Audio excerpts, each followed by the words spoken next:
Hello प्यारे बच्चों, today we are going to read a poem that is chapter number 7 Awareness about our environment, and this is taken from English Alive Collins course book class 5.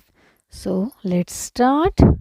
In this chapter we will read and understand a poem on the condition of the environment. तो बच्चों आज हम जो इस video में ये poem पढ़ने वाले हैं, समझने वाले हैं, इस पोएम में हम क्या पढ़ेंगे, हमारा जो वातावरण है, एनवायरनमेंट है, उसकी जो कंडीशन है वो कैसी है। तो यहाँ कुछ पिक्चर्स दिए हुए हैं आपको। Look at the pictures, what do they show, discuss and write 3 actions we should take for against each of these. तो अभी हम पोएम शुरू करते हैं। Read this thought provoking poem by Sylvia Sterls who ask us whether we are aware of what we are doing to our environment। तो अब हम ये पोएम पढ़ने वाले हैं। तो इसके राइटर कौन है? सिल्विया स्टर्ल्स। वो क्या कहते हैं कि क्या हमें ज्ञान है कि हमारे चारों तरफ हम एनवायरनमेंट को हम क्या कर रहे हैं, उसके प्रति सचेत हैं या नहीं हैं। तो अब इस पोएम से हम समझते हैं। First stanza is broken bottles and charred pieces of glass, weighted up newspapers tossed on the grass, pouring of concrete and tearing out trees. This is the environment that surrounds me. तो first stanza में poet क्या कहते हैं? Broken bottles यानी कि टूटी हुई bottles के जो कांच हैं, and charred piece of glasses, charred means burned, and black जले हुए काले टुकड़े शीशे के, कांच के। तो कांच के टूटी हुई बोतलें और जले हुए काले टुकड़े यानी कि एनवायरनमेंट में क्या क्या फैला हुआ है, गंध, उसके बारे में इस स्टैंजा में बताया है। Weighted up newspapers tossed on the grass, और जो घास पर फेंके हुए, टोस्ट मतलब फेंके हुए, न्यूज़पेपर्स के वेटेड अप मीन्स होता है बच्चों rolled into a tight bundle. एक बंडल को, टाइट बंडल है न्यूज़पेपर्स का, वो ग्रास पे गिरा हुआ है, फेंका हुआ है। pouring of concrete and tearing out trees. pouring means उड़ेलना, यानी कि कंक्रीट है building material made of mixing together cement, sand, other stones and water. सबका मिक्सचर जो है, कंस्ट्रक्शन मटेरियल जो है उसके मिक्सचर, दैट इज कंक्रीट। तो कंक्रीट जो है इधर उधर पड़ा हुआ है। एंड टीयरिंग आउट ट्रीज, और हमारे पेड़ों को काट दिया गया है। पेड़ों को काट के जो कंक्रीट पोर किया है, यानी कि यहाँ पर कंक्रीट का मतलब है बिल्डिंगें बना दी हैं, बहुमंजिला इमारतें जो शहरों में बढ़ती जा रही हैं, और जंगलों को काटते हम जा रहे हैं। This is the environment that surrounds me, और यही एनवायरनमेंट है जो अभी एक्सप्लेन किया है, जो मुझे घेरे हुए है। Now second stanza, poisons and insecticides sprayed on our food, oceans filling with thick oil crude, all sea life destined to a slow awful doom. These are the things we are to consume. तो बच्चों जो poison, जहर, and insecticides होता है poisonous chemical use to kill insects. जो किसान खेती करते हैं उनमें कीड़ा न लगे उसको बचाने के लिए खेती को, तो उस पर इंसेक्टिसाइड का स्प्रे करते हैं। तो यहाँ पर पोएट क्या कहते हैं? जहर और इंसेक्टिसाइड जो हमारे खाने पर, हमारे भोजन पर छिड़का गया है, स्प्रे किया गया है। Oceans filling with thick oil crude, और जो समुद्र हैं जो कि भरे हुए हैं थिक ऑयल क्रूड से।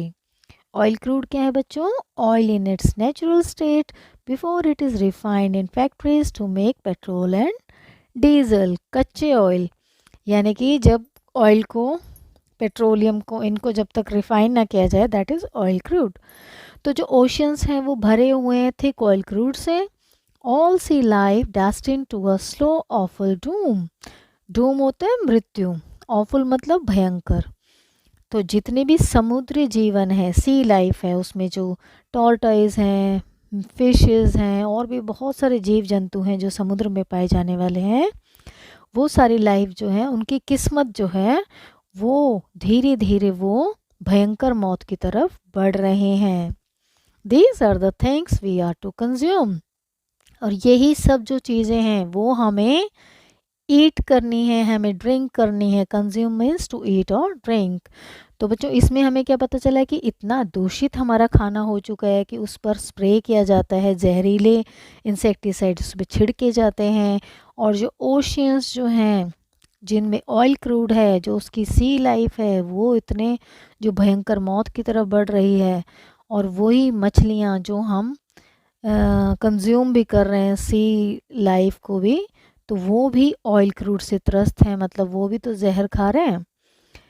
तो इतना सिचुएशन को यहाँ पर पोएट ने डिस्क्राइब किया है। Mills pumping out iron, expelling yellow fumes, airlines emitting caustic gases from fuels, weapons of destruction tested at desolate sites, and this is the air that's to sustain life.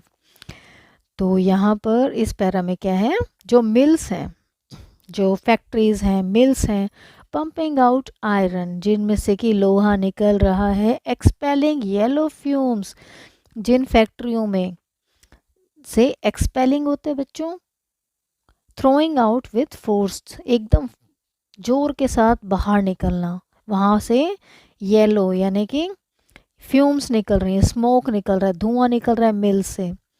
Airlines emitting caustic gases, और airlines जो हैं इतनी ज़्यादा airlines हैं, जब वो उड़ान भरती हैं तो जब वो चलती हैं तो प्रोड्यूस करती हैं, एमिटिंग मीन्स प्रोड्यूसिंग और गिविंग आउट। कॉस्टिक गैसेस क्या देती हैं वो, कॉस्टिक गैसेस। कॉस्टिक गैसेस क्या हैं, chemical substances that are very powerful and can destroy or dissolve other substances। ऐसी जहरीली गैसें जो दूसरे सब्सटेंसेस को भी नुकसान करती हैं। कहाँ से आ रहे हैं एयरलाइंस में ये सब, फ्रॉम फ्यूल्स, जो ईंधन है एयरलाइंस का। Weapons of destruction tested eight desolate site. Desolate site क्या है, डेसोलेट ऐसी जगह जहाँ पर उजाड़ एकदम दूर दूर तक, जैसे डेजर्ट है, तो ऐसी साइट्स मतलब स्थल, ऐसे डेसोलेट स्थल, उजाड़ स्थल, वहाँ पर क्या किया जाता है, वेपन्स जो विनाश के वेपन्स हैं यानी कि मिसाइल्स हैं, वहाँ उन सब का टेस्ट किया जाता है। And this is the air that's to sustain life. तो यहाँ पर क्वेश्चन पूछा है पोएट ने, क्या यही हवा है जिसने जीवन को बनाए रखना है, इस ऐसी हवा, ऐसे दूषित हवा में जीवन जिया जाएगा क्या। Last stanza, there has to be something that someone can do, like raise the awareness to those around you that if we don't heed the problem at hand, it's your life that's at stake, the destruction of man। तो last stanza में बहुत ही सुंदर बात कही है poet ने कि अगर देखो ये सिचुएशन जो ऊपर बताई गई पोएम में यही सब चलता रहा तो there has to be something that someone can do, तो कुछ ना कुछ तो हम किसी न किसी को तो कुछ करना ही पड़ेगा। जैसे हमें लोगों को जागरूक बनाना पड़ेगा कि आपके आसपास हो क्या रहा है, दे आर लीस्ट कंसर्न कि हवा कितनी दूषित है, जो वो खाना खा रहे हैं वो कितना दूषित है, फैक्ट्रियों से मिलों से कितना धुआं निकल रहा है जो हम इनहेल कर रहे हैं। That if we don't heed the problem at hand, अगर हमने अभी इस प्रॉब्लम को नहीं समझा, इसका कोई समाधान नहीं निकाला, हीड डोंट हीड यानी कि इस तरफ सावधानी नहीं बरती, it's your life that's at stake, the destruction of man. तो ये आपकी ज़िंदगी है जो स्टेक पे लगी है। एट स्टेक होता है दैट कैन बी वॉन और lost depending on the success of a particular action. तो ये दाव पे लगी है आपकी ज़िंदगी, और क्या है वो, द डिस्ट्रक्शन ऑफ मैन, एक मानव का अंत, मानव प्रजाति का विनाश। तो अगर हम अपने वातावरण का ख्याल नहीं रखेंगे, इस तरह के से पेड़ हम काटते जाएंगे, बिल्डिंगें खड़ी करते जाएंगे और हवा को दूषित करेंगे, तो हम सांस कैसे लेंगे। तो इससे सबसे क्या होगा, ये सब कॉजेज़ हो जाएंगे डिस्ट्रक्शन ऑफ मैन। तो बच्चों ये आप सीन देख सकते हैं, यहाँ पर एक पिक्चर के थ्रू बताया है कितनी गंदगी है। तो this is all about this poem बच्चों। I hope you understand the poem. Thank you for watching.